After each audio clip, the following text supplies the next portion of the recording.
Hey, this is Coach Ben Wade. I'm going to do this in one take. You'll notice this is unedited footage of this interview. So the first thing I'd like to talk about is why I would be the perfect, ideal candidate to host this show. Uh, there's nobody else like me out there. You know, I'm a soccer coach, I'm a symphony conductor, pastor of a church. I do it all. I know it all. Well, not really, but I act like I know it all. And I really feel like I've got a great grasp on a lot of different things. I grew up in several different countries. I was able to see firsthand communist Russia.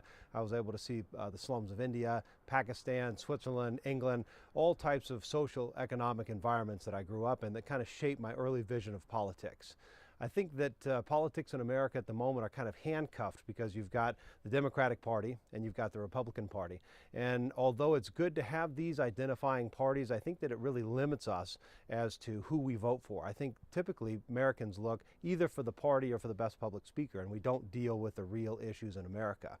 Small towns in America, I think, are critical and vital to the success of the United States, politically, economically, socially. I grew up in a large town, but I've really gravitated towards smaller towns. I live in Susanville, California. It's a town of 18,000 people.